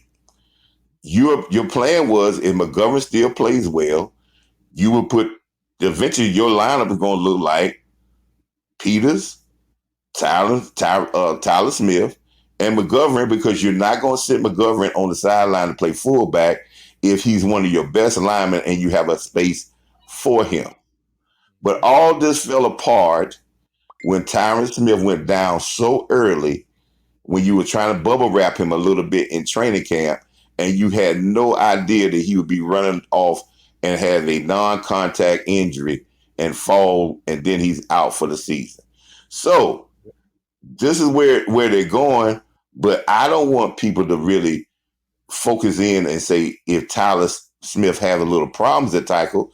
I believe the kid is a good enough athlete and a good enough football player to be very well out there at left tackle. But I think he'll be a dominant left guard. So, but as I wanted to say at the end with this big show, I know you got some other callers. Yeah. I'm not going with the. Again, I think the roster is good enough to win, and I think what we really fall back on is that we fall back on the trust factor of our offensive coaches, as well as we need to focus in on this defense as well. I love the defense, but I've learned a long time in playing and coaching. Talk is talk. It's time to put the play on the field. Oh, yeah. I'm not worried about these wide receivers, because how we know if these wide receivers can't play? We hadn't seen them play with Dak Prescott, and just like we talk about Ball getting all that work in practice, these young receivers are going against our defense every day. So if it looks bad, we understand why. So when the time has come, I believe these guys will look okay, but it all falls around that this coaching staff has to put this game plan and utilize our strengths, and to not hide our weakness, to protect our weaknesses. And it's a long season. It starts next Sunday night, and then we evaluate as the games go around. Let's evaluate as the games go around. I'll probably be giving Boss Cowboy. He said I got about a 17-point keys to victory measurables that I'm working on. So that's offensively, defensively, and special teams. And it's about 17 areas. And some people will be amazed by them or interested in them. But I believe we hit, out of those 17 things, we hit most of those. I don't care who we play. We win. We don't. I don't care who we play. It'll be a struggle. We might have to incorporate yours into mine and see what you got to say. We may not do all 17, but we might take one side of the ball. And I'd be interested just to definitely hear what you would have to say about offensively. And I play the what if game with you on that one. Because I got some well, I just hope our coaching staff understand that and listen. And I say this in closing. Measurables in every coaching staff. All coaches have measurables of how their team is based off what their team does well. That's part of analytics. And if coaches don't have measurables and they go in there off the off the hip, not stating these measurables to the team. And if you get the team believe in them, they know what they have to do to be successful, and then they'll know what the outcome will be once they hit those marks. Gotcha, Coach. I appreciate you. All right, Doc, Big Show, I'll be listening with you. Thank you. Terry Turner. Thank you, man. All right. Appreciate Coach Marv on it. And now we have the one and only my brother. I believe Terry Turner's in the house right now. What's going on, Terry? Another beautiful day at the office, sir. Yeah, I wanted to go on ahead. I had to write it down, do like my bishop. I got 3 points, so I was going ahead. I ain't gonna go ahead and preach, Doc. Go ahead and preach. Don't shout me down. I got 3 spots I wanted to hit. First is why is Collins not on the active roster as a starter. Then I wanted to hit Pollard in the slot, and then my personal conspiracy theory with Kellen Moore sabotaging everything so that he wear the defense out, throwing the ball, so the defense get wore out. That raises him up because you know as well as I am that McCarthy gonna get fired this year. So who better than Stephen Jones promoting in-house? But first off with Collins, have you seen anybody play better than him? I think he needs to get that left tackle slot. Listen to me, Terry. Collins and Farnock were the 2 guys that you could argue and say those guys are battling actually for a real spot. Let's just say this. If Tyron Smith didn't get hurt, the starting 5 pretty much was set. So then you start asking, okay, who can play the swing tackle position? Collins is the obvious choice. He, based off of this, because all we saw was that they were trying to force Josh Ball and just see what he has. Collins is better than Josh Ball. Is not even to find a pick with Ball. Yeah, I mean it's not even a debate if he's not. I mean it's no question. Fair enough. No, you probably not gonna start and roll Biotis, but let me tell you something. The gap is not that far. Now, I'm not saying, man, he moving people too. Doc, he was moving men 3 yards off the ball. I saw it, and I'm talking about consistently. You run the ball, you want him. There you go. That's what I'm saying. And then when you're talking about week 1, well, I remember week 1 from last year, and I remember Vita Vea destroying Connor Williams, but Connor Williams is gone. I get that. But he also was lighting up also. It wasn't often because Sue was on Biotis a lot. But the time when Vale did line up against him, you had to go back and watch that game. He was lighting him up too. He wasn't doing him as bad as he did Connor Williams, but he was lighting him up. So we got the same matchup again this year. That's the way I'm looking at it. And we're just going to have to see the way it's setting up now. If Peters is not playing in week 1, if we sign him, that means Connor McGovern probably is going to be our left guard for that week. And McGovern is good. I've always said that he was better than Connor Williams, but we cannot negate the fact that we did put Connor McGovern in, and he lost the job back to Connor Williams. So I'm just saying, Go ahead. My son plays middle linebacker, and looking at Pontiac when he played, we was looking at it, and he was breaking it down, telling me, he said, out of everything out there, the one thing I hate is that doggone center right there, because he's the kind of guy that'll sit that defensive tackle in my lap every play. Yeah. I thought about that, and I said, you know what? Be honest, don't do that to nobody. But that's just my part on it. Yeah. But as far as Pollard in the slot, now, you from Memphis, you should remember seeing that fella in the slot. He I've been, was I've, an awesome guy in the slot. Doc, I've been begging for this for the last 2 years. That's what you drafted him for. The Memphis tapes Yeah. show it. Slot, he lined up in the backfield, he lined up in the slot. He would get the little bubble screen, wide receiver screens.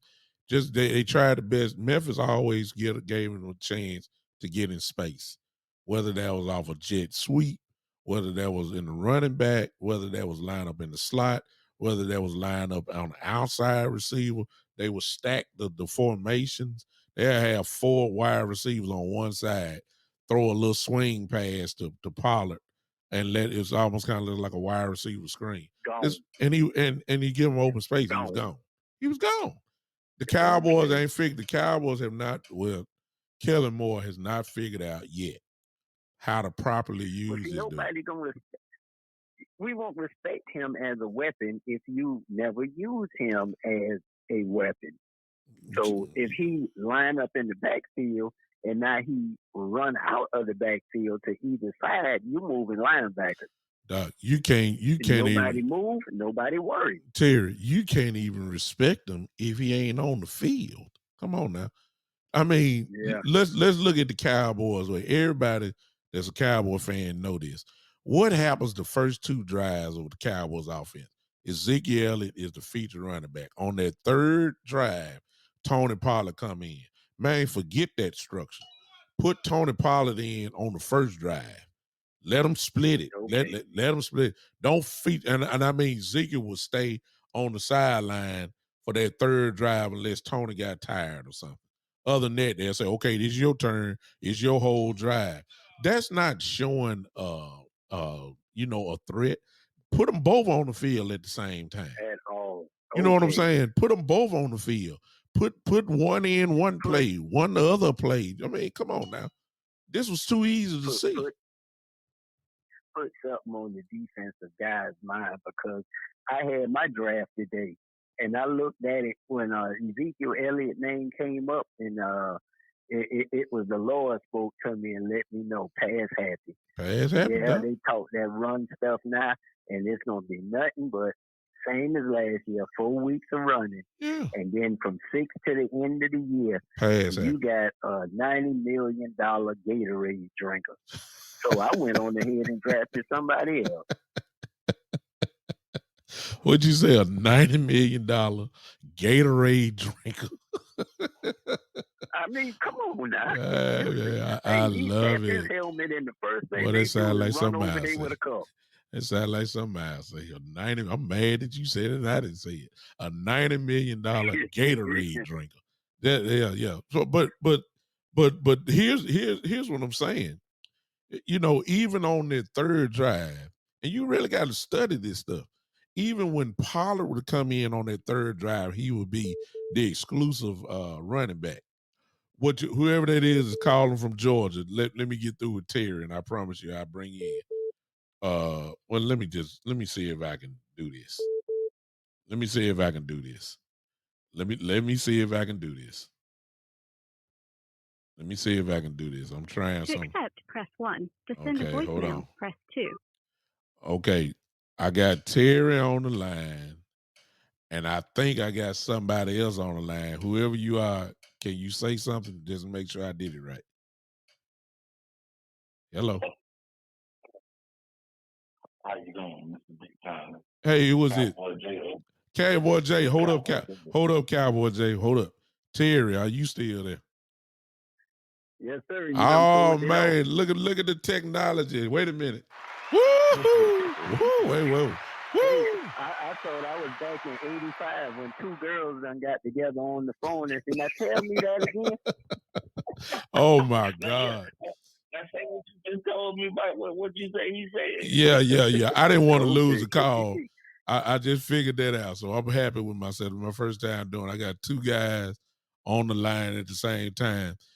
Cowboy J, hold on just a second. I'm gonna let Terry finish up, and then we'll chop it up real quick. Terry, here's my thing. Yes, sir. When we would do the exclusive Tony Pollard drive after Zeke runs them first 2 drives, Tony Pollard would get in, and then all of a sudden, when he gets in, now all of a sudden we want to turn into the pinball machine offense. Like I'm saying, where was the running then instead of lining up his shotgun when Pollard comes in? Because remember, he only getting the ball 3-4 times. I mean, 5-6 times a game. Give him the ball too. Okay. I don't understand it, man. That's just me. But hey, who am I? I just didn't like that Zeke could go in ahead and see Tony Pollard get a good run going. Yeah. And before he got a chance to go in ahead and grease them wheels and get them going, here goes Zeke tapping that helmet. He coming back in. Boy, I'm like, oh, Lord. Here he come looking like he constipated with the ball. Boy, I tell you. See what I'm saying? It's amazing. Terry, I appreciate you calling, man. Thank you so much. Thank you for hanging with me, man. All right, now. All right. Cowboy Jay in the house. What's up, brother? Come on, talk to me. Oh, man. It's been a while. Hey, Cowboy Jay, stop laughing at me, man. You know how I am. Just go ahead. Let me tell you this, man. I think the offensive line situation going to iron itself out. Okay. I think back to when we had Terrence Steele out there playing. Okay. And everybody dogged him out. Oh, he's hard. He's terrible. Mm-hmm. We finished the game with Terrence Steele. A couple games we finished with Terrence Steele. Mm-hmm. But he got better by playing. Mm-hmm. That's the way he got better by playing. Yeah. You know, I hope that what happens is that by default, this makes us become a running football team. If we plan to run anyway, out of 12 personnel, or to put it tight in on the other side, or put another tackle over the other side, whoever at left tackle. Mm-hmm. Just stay out of third and long. Mm-hmm. Stay ahead of the chains. Stay out of third and long. And these jobs, these situations where the defense bringing the house on his backside, stay out of that, and you'll be fine. And play ball control offense and let that defense carry us. Let the defense get us the short field. Because believe it or not, that in Zeke rookie year, they had the ball in great field position a lot of times. Defense gave us that short field. We didn't have to worry about driving 7 and 8 yards. That's the key right there. You can't, any quarterback, you ask to drive 80 and 90 yards, they're going to make mistakes. Yeah.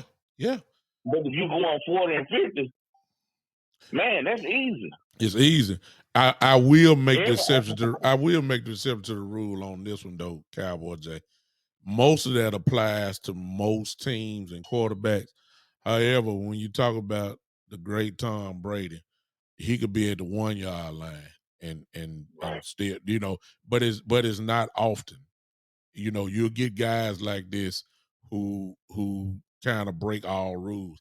He don't mind long drive because he know what he's doing. You see what I'm saying? So I most teams, I just call one. There's only a couple guys that you can name, maybe 2 or 3 of them, but everybody else, you want them to have a long drive. You want them to do that. Guys like Brady, however, though, And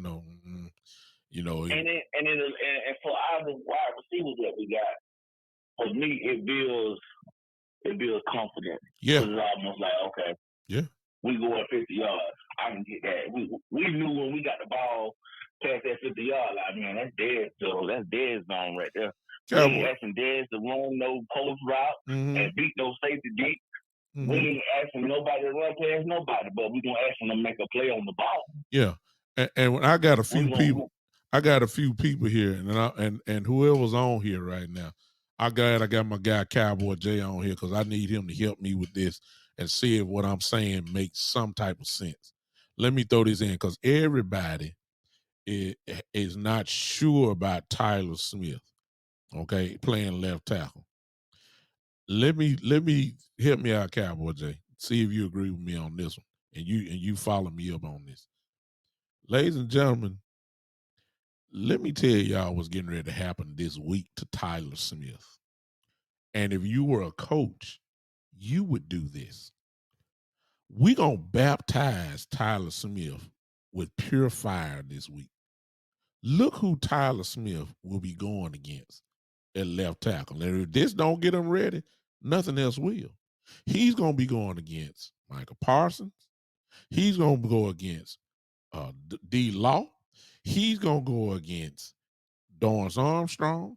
And he's going to go against Sam Williams. If those 4 or those 2, because you don't see D. Law really coming from the left side, but shouldn't that get him ready? Because if you can get past that, Pierre Paul ain't gonna be nothing. You see what I'm saying? Shaq Barrett ain't gonna be. Yeah, I'm saying you don't win against Michael Parsons all week. I mean, it don't get no faster than that. If you can survive that during practice, you're gonna be all right. And I'm quite sure he's already been getting baptized this week. We just ain't heard about it. He's been getting it this week. So when you start talking about, let's see, first 4, I don't even know who Cincinnati's rushers are, but I know who Tampa, that's Pierre Paul, Shaq Barrett. He's not there. He's not there. Okay. Who's not there? The Giants, the new kid they got, I think he's hurt. Thibodeau, he's hurt, so I don't even know who their other rusher is. They know about big guys. Yeah. Real strong guys. Jaleel Ojulari out of Georgia, they second-year kid. Yeah. He's an outside linebacker, but he's not overpowered. There you go. Young from Washington is on the PUP list. He's not even going to be playing. And Sweat. Yeah, and you can see and Sweat is out. So most of their real pass rush coming on the inside with Allen. And I'm saying, like, ladies and gentlemen, look, if hear me out, Kyle, I'm gonna give you the flow on this one. If he gets past just practice, and I don't understand you can't hit nobody, but they got to go ahead and get him up to speed real quick. You're gonna put Michael Parsons over there every play. You're gonna put Dorance Armstrong. You're gonna put D. Law if you can. You're gonna put Sam Williams over there, who's got the same type of speed as Parsons does. If you put them over there, don't you think that's gonna get them ready for Tampa Bay? Week 1 and week 2 or whatever. Don't you think so? I believe so. And we go back to keeping a back over there chipping, a tight end chipping. And for me, he just got that dog in him, man. Yeah. He's not going to be bullied. You're not going to just bully him. And then you got to think about it. He lost weight. Yeah. He actually lost weight since he got on campus. So that right there, that should be more quicker, a blessing in disguise. I'm excited to see what he got at left tackle. Yeah. Or left guard. I just want to see him play, period. Because I know the young man ain't going to be up for the challenge. Yeah. It's Cowboy Nation, to me, that's panicking. Yeah. Like, and I think it's just more because it ain't nothing. It really ain't nothing to talk about. But that, and they kind of looking like, let's talk about this. This is the proper thing. But I don't think Tyler Smith gonna have a problem. Yeah. I don't think he is either, because I think he's getting. He plays guard and tackle. Yeah. Go ahead. I'm sorry. And then for everybody to say that the front office wasn't prepared for it, they drafted Tyler Smith and Willetsko. So they had a contingency plan. They just didn't expect it to be pushed into action this further along. You know what I'm saying? Yeah. But you know what I'm saying? I believe that we done drafted good enough and Will McClay done scouted well enough that this team will be all right. Yeah. Talent-wise. Every time we think a position is a weak position, it come out to be a strength some kind of way. Yeah. We always find a diamond in the rough somewhere, somebody that we didn't think was going to come out the hole. And I go back to Terrence Steele because that pressure on him bust out a diamond. Yeah. No doubt about it. Put him under the fire. Yeah. That's the only way you're going to know is put him under the fire. I've seen people, man, that I done played with. And it wasn't on it was on high school, but it just feel. I've seen people that practice well and they look like trash in practice. But when you put them in on game day and you throw them in that fire, something click with them. Something click. Yeah. And no jokers perform. Yeah. And you be like, man, what happened? Yeah. You stop thinking and just let him play. Yeah. Let him play. Get that experience in there. Yeah. You gotta let him play. Yeah. Gotta let him play. Gotta let him play. I like it. Cowboy J always, man. You can profile people for a reason. Yeah. Once you get to the NFL, you there for a reason. Because there's somewhere along the line somebody said you good enough to play on this level. That's right. You made it to high school, you made it to college. If once you in the league, you did it because you one of the best in the world. In the world. You might not be. Now you need the opportunity. Yeah. I like the opportunity to get out there and show what you can do. Yeah. Well, one thing about it, the way that they structure things, Cowboy J, we sure about to find out what they can do, because one thing they haven't lied on, they're going to give them the opportunity. No doubt about it. Yeah. Give it to him. see what I hope we bring in Jason Peters. Yeah. I love to have Jason Peters. Yeah. Just another brain he can pick, another big body. Yeah. That done been through the scene, and another mentality to go with that offensive line and say, man, yeah, that's tough. Yeah. Another professional that can be in that locker room and show them young fellas how to prepare. Yeah. No doubt about it. You can't act that's another guy with 12 years, 13 years of experience that done played, that done started at tight end. Yeah. Made the transition to left tackle. Yeah.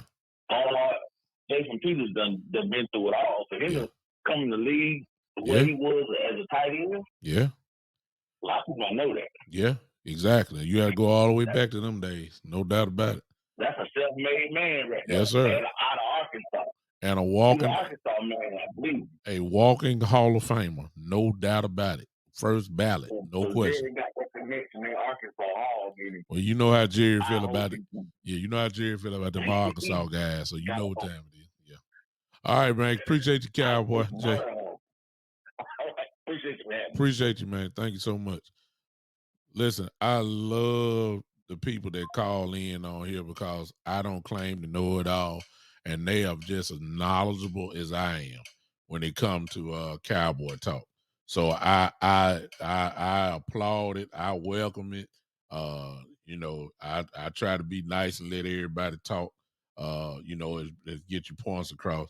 But I tell you, it's just refreshing to hear. Just like I'm saying, some people don't necessarily agree with every point I got. I'm cool with it. Most people do. I'm cool with that. But the perspectives are needed, because all of us are trying to get to the same goal, which is really, to be honest with you, week by week, let's get this win. That's really where we at.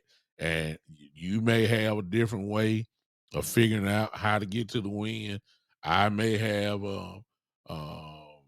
my version of how to win.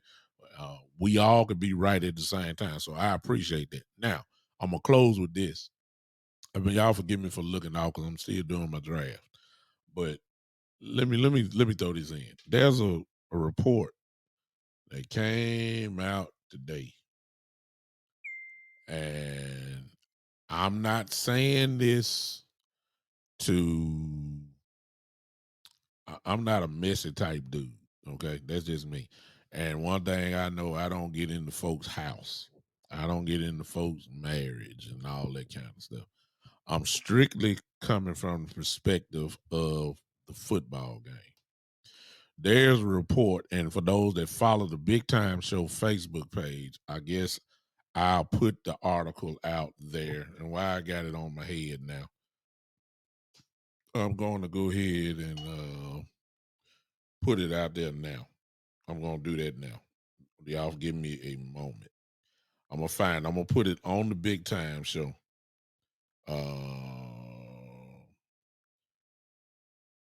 Yeah, there it is. No, I can't do that. Okay. Here I go. I'm going to put it on the Big Time Show page. So if you're following me there, follow me. And I'm putting it there right now as we speak. Yep. Okay, there it is. When y'all get through with me, go read that article, and I'll briefly go about it now. Yeah, it's about Tom, Joe. I just put it on the Big Time Show page, so just hang with me. Y'all can read for yourself. There's a report. If you notice that Tom Brady was out for 11 days or whatever, during the camp. Well, the report has come out that's saying the reason why he was out, and you'll see it on my page, is there now, that he was very sad because his wife, Miss Gisele, of course, she left the country, supposedly, and has not returned because she's upset that Tom Brady has decided to play football one more year. So not only did she leave, she left the children. So Tom is being super dad and trying to get ready for an NFL season, doing something that he's never done, and that is take off 11 days. So obviously Tom Brady, mind, if this report is true, that his mind is cluttered right now.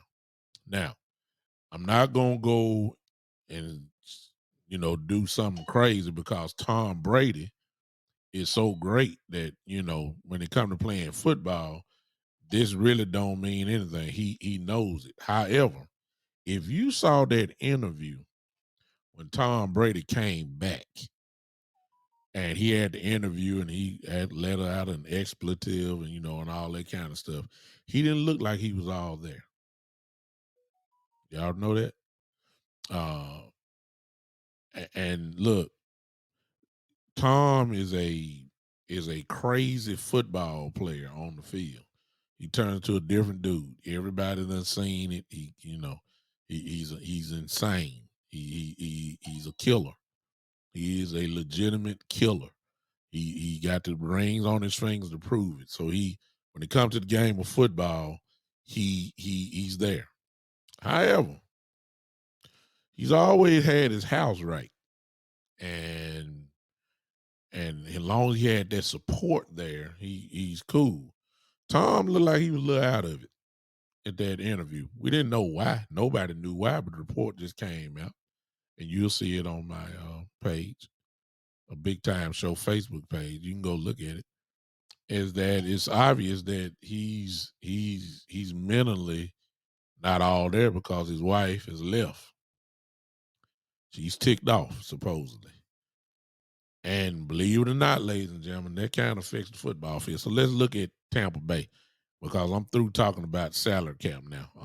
From when y'all see me coming back this week, I'm going straight to Tampa. Like I said before, we talking game plan now. Coach Marv, that's when you might come in to play, talking about your keys, and let's see if we agree with it and all that kind of stuff. But if you played any sport before, you know how important it is to be right mentally, where you can't be distracted and all that kind of stuff. You know how important that is. Tom don't look like he in it. Now, let's look at the scorecard, okay? If this report is true, he's having obvious problems at home. God bless him. Hope they straighten it out if this is true.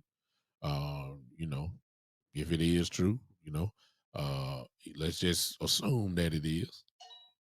If he's having problems there, he comes to us in Dallas next week with a mind, wondering how his wife is doing, wondering how his children are doing, wondering, God knows what else. Then, of course, he has an offensive line that's even worse than ours. I don't know if y'all knew that or not, but he's lost his starting center. He's lost both of his guards. And there's a report that one of the tackles are having problems as well. All right. So his line is just, you think we got problems. It ain't nowhere near worth Tampa. So he coming to bed with that. Then he's about to deal with this defense who is hungry, who we already know. I mean, if you got any kind of football sense or any kind of football game planning, you know what we're getting ready to do. Whether all of this, we don't care what he was like. We about to go straight up the middle, get him off his spot, blitz heavily up the middle, and hit him severely. Because he will be playing with 3 backups. Y'all think we got it bad. He will be playing with 3 backup linemen. There's no way in the world they backup supposed to beat our first team defense. That's all I'm saying. God bless him. Fix your problem with your wife after you leave Dallas. I want his mind, if it's just a chip away from him being mentally right, let it be for this Sunday. I'm sorry. Y'all can say what y'all want to say. Y'all can say what y'all want to say.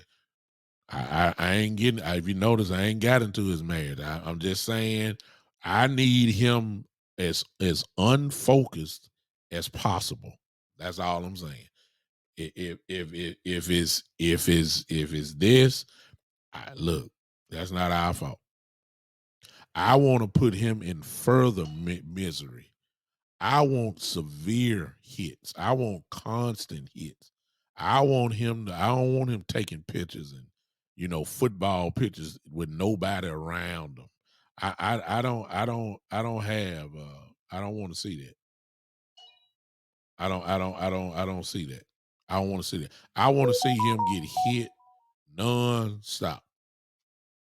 Because that's what he's going to do. We already know the game plan. He's going to throw the ball out quick. We already know that.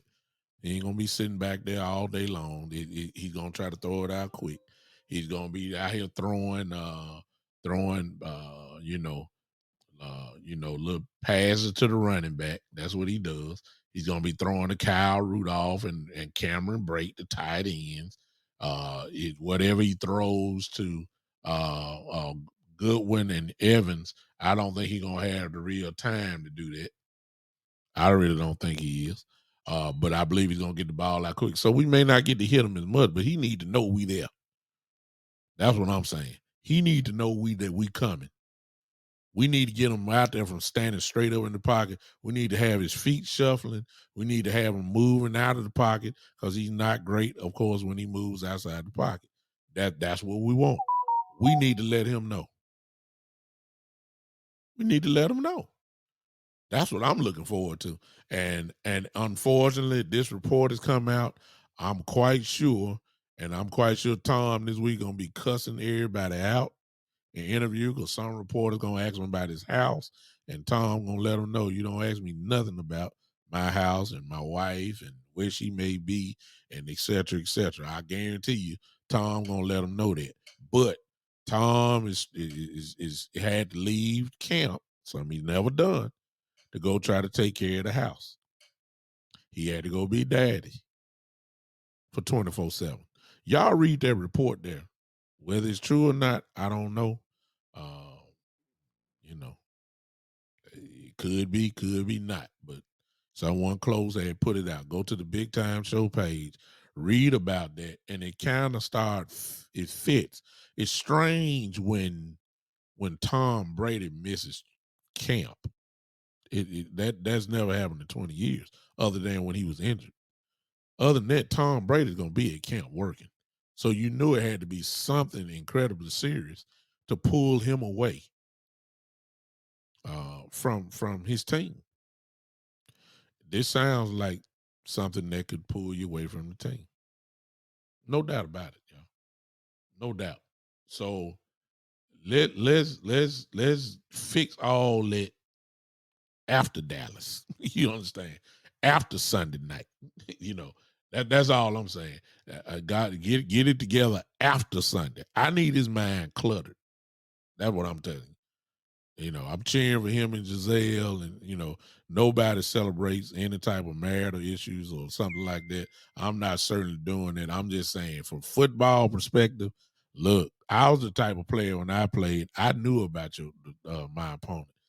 I used to call him out. I used to talk about him bad. That's just me. That's the way I played. I'm sorry. This is not a shake hand sport. You understand? This is not a kumbaya sport. This is not it. This is not kiss cheeks and not. No. This is violence. This is all out legal assault on men. I get to hit you running as fast as I can and try to knock your head off. Legal assault. That's what this is. And we look, and whatever advantage that you can use, you're going to do it. You're going to do it. Nobody ain't got time for all that. Y'all know I'm telling the truth. I don't know why y'all doing it to me. Why y'all acting like y'all don't know what I'm talking about? I just drafted somebody right then. Y'all leave me alone. Y'all know I'm telling the truth. Y'all know I'm telling the truth. So we got to get ready for Tampa. I need him, mister. I need him to be thinking about his line ain't there. I need him to be thinking about, where is his children are they in the right seat? Is he gonna have to fly him in? I need him to be taking care of stuff that he never had to take care of. Giselle handled all the plane tickets and all that. I need Tom's mind off the game. I need him filling out airplane tickets. I need him figuring out who gonna keep the kids, who gonna do this while I'm here. I need him to do all that. Yeah. Y'all can say what y'all want to say, but I'm just telling you. I need him to figure out who cooking breakfast. Yeah. Who cooking pancakes? Who gonna pour the cereal? How we gonna get to school? I need him figuring all that out. I need him not to ride the airplane with the team. I need him because he got so much to do. I need him to get his own plane and fly without the team. Get him out of the routine that he's been in for 20 years. Let him figure all that. Week 2, look, come on home, Giselle. God bless you. God bless you and your family. And y'all patch it up. The man just want to play football, go out his own way. You ain't got to act like that now. My God, you know it's in him. You know the man got a serious problem when it come to playing football. The man want to play. He just want to go out his way. Now you've been with him all this long. Stop showing out now. My God. But hey, don't just wherever you at, think about it one more week. I need Tom to figure out what clothes you wearing. You got practice after school? Okay, well, I got to figure out how I'm gonna pick you up. Now, I may have to leave practice early instead of playing the full practice. I may need to, See, I need Tom doing all that. See what I'm saying? I need him struggling. Because if he's struggling, I need every advantage I can get for Sunday night. Yeah, I need that. Y'all go read that article, all right? Y'all go read that article, and we'll see you later this week, all right? I appreciate you guys hanging with me tonight. I know most of you are watching the LSU Florida State game. Go ahead and enjoy the rest of that. Thank you for hanging out with me, Joe, over there in Italy. Appreciate you, man, hanging with me. Hey, happy Labor Day to you guys. Don't eat up everything. Good God. Drink some water with your barbecue. Don't just eat all the stuff and don't drink some water so it can flush down or something. My God, y'all. All right.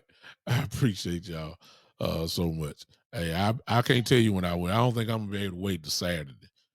Tune in. I may be with West Coast tomorrow night. I don't know. I think I am. I may try to do another show this week. We getting close, y'all. It demands extra attention. So y'all just be looking, and if I do, I'll put out the announcement before you guys can get ready for it. All right. I appreciate you so much, Terry, Joe, Coach Marv, Terry Turner, who else on it? Keith Harrell, Donald, Miss Ty. Who else is on here? Everybody. Greg David, Michael Evans, Shane, all you guys, man. Chad, hey, Karam, all you guys, Eugene, Gray, all you guys, man. Thank you. Y'all some smart Cowboy fans. I'm telling you. Y'all are some smart Cowboy fans. And I love every second of it. All right. I appreciate you. I got to get out of here. Y'all know what to do. Everything you see on that ticker that's been floating all this time, that's the way you can help me out. Those are the ways. If you haven't subscribed to my YouTube channel, do that. The Big Time Show, just type that in. If you want to be a subscriber, the Big Time Show 3.supercast.com is where you can make a monthly contribution. If you're on Podbean, just click that reward bag. It'll let you know how you can contribute as well to the show as well. So these are the ways you can do it. If not, appreciate you guys just lending me your ear. And you know how we get out of here, y'all. Y'all know. It does not get crazy now. Put your hands together. Let's go. Let's go. Let me see the hand clap emojis because y'all know we groove our way out of here. Y'all know that. I need to see it. I need to see it. I need to see it. I need to see it. I see it on Podbean. Okay. I see it on Podbean.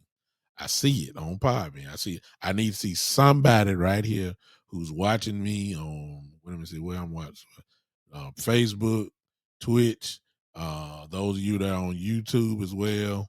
I need to see y'all, at least somebody put some hand claps up. I got to see it so we can get out of here because I need to know you're ready. Y'all know I'm going to groove you out of here. Let's go now. Let me see it. Let me see it. Let me see it. Somebody. Y'all let me know y'all with me, man.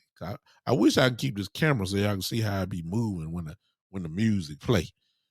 But but y'all ain't sharing with me. I see it on Pod. I guess Podbean on one, so it's fine. It's fine. There you go, brother Joe. Appreciate it. I can get out of here now. My bro Joe always gonna help me out. That's it. I'm out of here, y'all. That's all I need to see. I got one witness. Yeah, I got one witness that don't mind him. Miss Ty, that okay, we gotta go now. I got some witnesses here. Let's go out of here, ladies and gentlemen.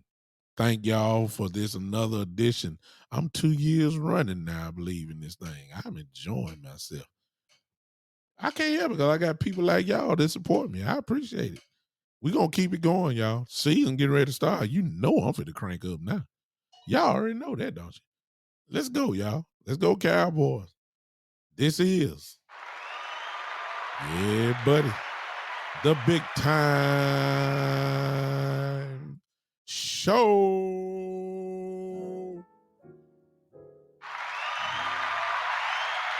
Yeah.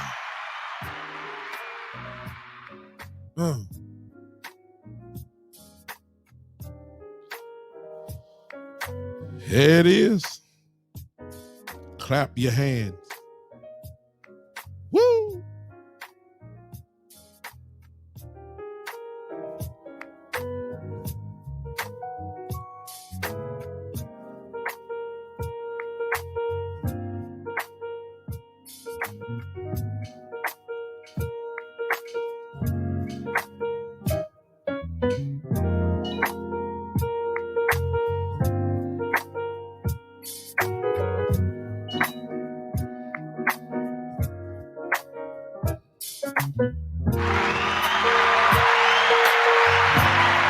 Yeah.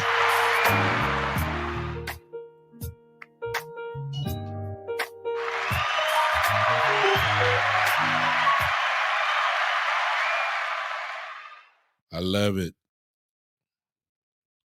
I love it. I love it so much.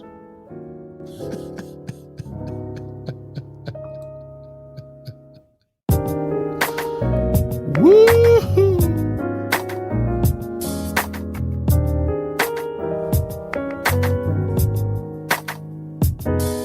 Yeah.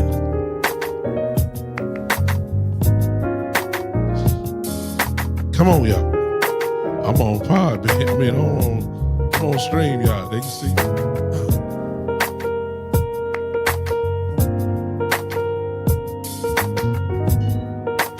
Yeah. I love it. I'm just clowning here. Woo!